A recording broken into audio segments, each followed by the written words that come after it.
Continuamos en Visión Integral y con Daniel García. Daniel, nos encontramos analizando, ¿no?, el impacto de los 100 días de Donald Trump, el tema de los aranceles, el impacto económico, la guerra comercial con China. Sí. Eh, Mira, Todo esto, ¿cómo repercute? Bueno, la repercusión que puede tener esto en la sociedad norteamericana y el tema de los conflictos armados que Donald Trump había planteado, el caso de Ucrania, soluciones a priori. Rusia, eso se resolverá en los primeros días. En un día yo resuelvo, en 48 horas yo termino, y entonces vemos que no se termina la guerra, sigue el conflicto en Israel, Hamas. Entonces, Sí. ¿cuál es la Mira, la situación? situación de Trump, como yo les decía, impacta sobremanera al pueblo norteamericano, porque se menciona el asunto de los 100 días, pero estos 100 días no son tan significativos cuando tú no tienes un aval de hechos que caractericen ese gobierno, de esos 100 días del gobierno. Por ejemplo, Trump no ha resuelto ninguno de los problemas que ofreció resolver en 100 días. Ninguno. Todo lo contrario. Trump está ahora mismo en una encrucijada que es la de tomar su agenda 2025, aquella que trabajó Reagan y que viene de más atrás, y el problema de la gobernabilidad. Trump le tiene mucho miedo al factor gobernabilidad porque le están metiendo mucha presión y lo están llevando a unos niveles donde él da un paso adelante y 5 para atrás en su programa particular. O sea, Trump está realmente acorralado por las élites corporativas, militares y el sector financiero especulativo. Es tanto así que funcionarios que Trump consagró un puesto como portaestandarte de su política, ha tenido que darle para atrás, ha tenido que cancelarlo. Por ejemplo, Hegel, el ministro de Defensa, está en un hilo, está así, de ser despedido. Pero por las posiciones, no es por las posiciones de él, es por la presión que por tiene. la presión que tiene, La presión que tiene, inclusive, de los grupos de poder. Claro, tuvo que cancelar 3, orientar a él para que cancelara 3 de sus asesores principales porque estaban en contra de la dinámica generada por el grupo industrial militar hacia la guerra de Irán, lo cual es una verdadera estupidez, porque si analizamos la guerra de Irán, nosotros nos vamos a encontrar con unos problemas muy grandes con Rusia y China. Señores, Irán está bajo el protectorado de Rusia y China. Hay que tener en cuenta el acuerdo de defensa mutua y de desarrollo económico mutuo que firmaron Rusia y China en febrero. ¿Y usted cree que eso, Irán, es un plato fácil? Y eso a propósito de ese acercamiento que se ha dado en los últimos días, ¿no? Conversaciones pasa, mira, para negociar un acercamiento para negociar un programa nuclear. Lo que pasa es que, repito, Trump está ahora mismo en una presión demasiado grande contra el sector militar, industrial y el sector financiero especulativo. Trump no tiene ahora mismo capacidad independiente para resolver ese tipo de problemas. Porque se vive generando más problemas. Más problemas. Y además, además, esa situación de los UTIs, que fue un grave error de Trump admitir eso, dejándose llevar de la presión de los halcones internos. Y ese problema de armar a Israel últimamente con armas de alto nivel para poder confrontar a Irán, es un problema que está llevando a Trump a una encrucijada verdaderamente oscura, a un callejón sin salida. Y además, no están teniendo en cuenta que el poder de fuego de Irán es 5 o 10 veces superior al de Israel. Óigase bien, ¿qué pasa con Israel? Que Israel es un protectorado de Estados Unidos y Estados Unidos arma a Israel para que se pueda defender, e Israel sin ese protectorado, sin esas armas norteamericanas, no es nadie en el Medio Oriente. Y además hay que tener en cuenta la situación interna de Israel, señores. Israel va a explotar en cualquier día de esto. Una guerra civil hay que tener en cuenta que las Fuerzas Armadas de Israel se han rebelado contra Netanyahu. Hay que leer la prensa israelí para darse Está ahí cuenta todavía por el soporte que tiene de los Estados Unidos. de los Estados El Unidos. apoyo. Y aún así está bajo soga corta porque Trump está presionándole para que ceda espacio a un acuerdo con Hamas y no quiere. Sin embargo, ya hay generales israelíes que están pidiendo no solo el golpe de Estado, sino el apresamiento de Israel y el sometimiento a la justicia. O sea, Israel es un Estado fallido, porque en lo económico lo es. A nivel diplomático, ustedes saben que es un desastre por la matanza, por el genocidio que se sigue dando, y moralmente, diplomáticamente. O sea, Israel es un Estado fallido actualmente. Ahora bien, es consecuencia de la política heredada de Biden y de las élites corporativas financieras norteamericanas y la industria militar y los guerreristas militares norteamericanos, que son los mismos que plantean obstáculos a Trump para resolver el problema de Ucrania. Y si te parece, entramos a eso. Bueno, me gustaría... Una pincelada. No, claro, ahí era que iba, Rusia-Ucrania, para que no se quede fuera de, del análisis. Mira, la situación de Rusia y de Ucrania ha sido un imposible para Trump. ¿Por qué? Porque él nombró dos asesores, uno representante del poder industrial, militar y de las élites financieras, que es el general Kellogg. Un hombre que tiene una trayectoria odiosa hacia Rusia. ¿Cómo lo nombran de que portador de mensaje de negociación con Vladimir Putin? Un hombre que odia a Rusia. Por eso quizás la actitud de Rusia hacia él, que en desconocer la presencia de él allí. Claro, porque es un hombre que fue uno de los altos dirigentes de la OTAN en la época de la Unión Soviética y acumuló mucha rencilla contra Rusia. Y es tanto así que las declaraciones que él da hoy, mira, hoy se firmó el acuerdo ese de metales por la paz en Ucrania, actitud monitoreada por Kellogg, el general Kellogg, ese mismo general de que estamos hablando. ¿Y eso qué significa?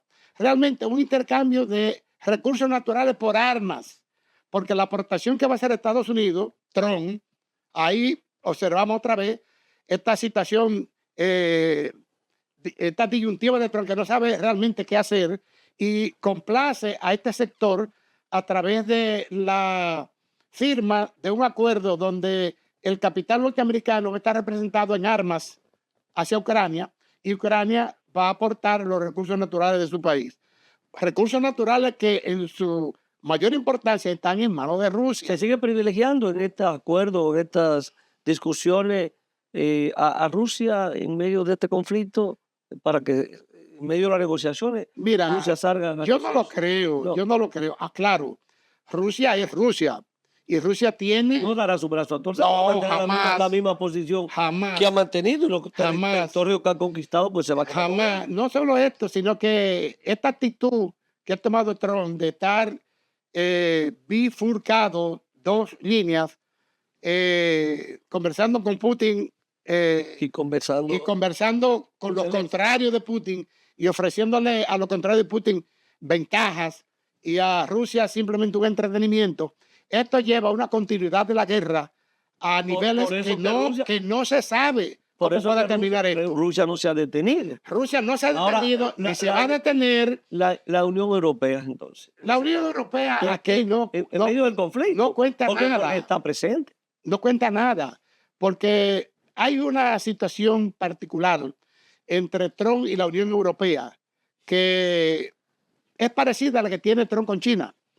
Él quiere bloquear a la Unión Europea, no quiere consentir la participación de la Unión Europea, solamente que sea un factor que incremente la recaudación de Estados Unidos, pero no participación de Europa de liderazgo en ninguna de estas cosas, ni siquiera en cuestiones comerciales como los procesos industriales, tipo de cosas. Lo que Trump quiere es que las industrias relevantes que tiene Europa la muden para Estados Unidos, para él reinsertar la economía norteamericana en este nuevo proceso que él le llama de Estados Unidos primero a través de la industria manufacturera que él quiere que vuelva de nuevo. Pero esto es un gran problema, porque Trump no tiene en la sociedad norteamericana y en la economía norteamericana ni recursos humanos, ni potencial tecnológico, ni nada de eso para enfrentar este tipo de salida. Es lamentable que Estados Unidos se encuentre ahora mismo en un estancamiento, en una encrucijada, a pesar de las maquillaciones de datos económicos y datos de la misma popularidad de Trump, que está más bajito de lo que presentan las encuestas, y en la economía, presentan la economía de Estados Unidos en un crecimiento de 1.8%, lo cual no es cierto. Son datos maquillados, son datos dopados, porque a Trump no le interesa ni puede dar a entender el reflujo económico que hay en Estados Unidos y la amenaza que hay a una profunda recesión. Por eso, con el tema de los aranceles, ha tenido que dar marcha atrás y vamos a ver qué pasa en los próximos meses, ¿no? Que ha dado popa de espera, pero la situación indica que será perjudicial si mantiene esa misma posición para los Estados Unidos. Mire, finalmente el conflicto que se ha suscitado entre India y Pakistán, ese atentado terrorista en Cachemira, que es una zona controlada, ¿no? Por una parte, ¿no? Controlada por India, y entonces unos 26 muertos, y ha traído unos niveles de confrontación en la frontera. ¿Cómo usted evalúa en dos países que han mantenido conflictos durante muchos años y dos países que tienen armas nucleares? Mira, la situación de India y Pakistán es un problema histórico generado por Gran Bretaña. ¿Por qué? Hay que recordar que India se independizó de Gran Bretaña y Gran Bretaña auspició la ruptura del país India, segregando una población como la de Pakistán, porque no fue exitoso su ejercicio militar en retomar la India. Entonces, lo que hicieron fue fraccionar el país como dos Coreas, las dos Coreas. Claro, uno mucho más grande que el otro. Estamos hablando de un país como Pakistán que tiene 240 millones de habitantes. E Inglaterra influye mucho en el servicio secreto de Pakistán, a pesar de la influencia que tiene China allí.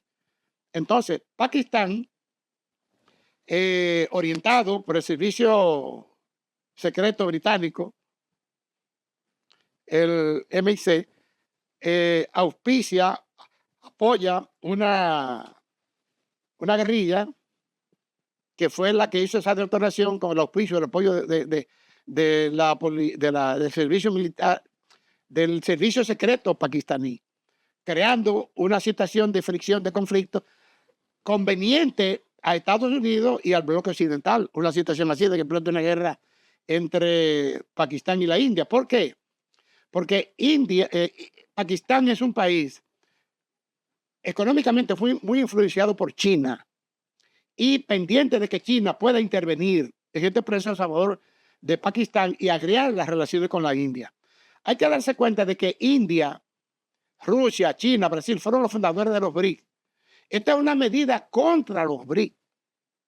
Esa situación que se da con Pakistán es contra los BRICS, a pesar de que Pakistán políticamente es miembro de la Organización de Cooperación de Shanghái, que es el frente militar y económico que tiene los mismos fundadores del BRICS. Pero se da la situación de que hay una infiltración muy fuerte del servicio secreto británico en el servicio secreto pakistaní y se prestan este tipo de jugadas. Este conflicto, pero esto no va a pasar más de ahí. Eso es lo que le quería preguntar. Esto no va a pasar más de ahí porque hay una gran dirección política que emana de los BRICS y una gran influencia y relaciones personales muy cercanas entre Vladimir Putin y Narendra Modi, el primer ministro de la India. Igual ocurre con China, con Pakistán. Por tanto, la mediación de estos dos países realmente enfría las posibilidades de una escalada. Se quedará solo en una... Eso entiendo yo. Debe ser así, por la naturaleza de estos países y las vinculaciones que tienen con los BRICS.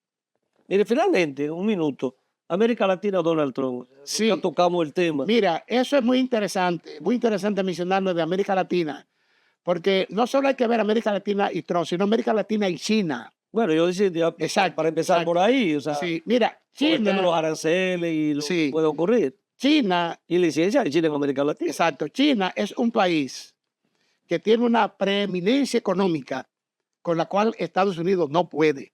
En la mayoría de los países más importantes de América Latina. No, Estados Unidos Sí, no puede, Argentina, no puede, en el mundo, Chile. en el No, mundo. no, digo, estamos hablando de América Pero en Latina. América Latina particularmente se da un caso sumamente interesante.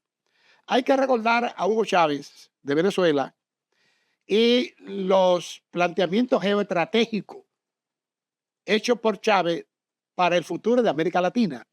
Entonces, esa inversión que hizo China en el puerto de Chancay, en el Perú, se inserta directamente En áreas estratégicas. La mayoría de sus entre inversiones. estas posibilidades de la integración latinoamericana en términos económicos, financieros y en redes viales, infraestructura. ¿Por qué? Porque lo que se plantea con ese puerto es que se cree o se está creando ya una red vial desde el puerto de Shanghái hasta el puerto de Dos Santos en el Atlántico con Brasil.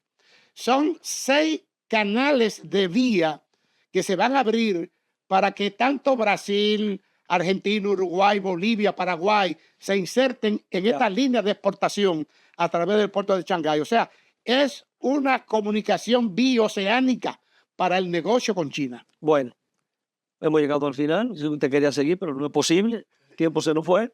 Así que muchísimas gracias por haber estado con nosotros en la noche de hoy. Buenas noches, amigo televidente. Bueno, nos vemos la próxima semana, Dios mediante.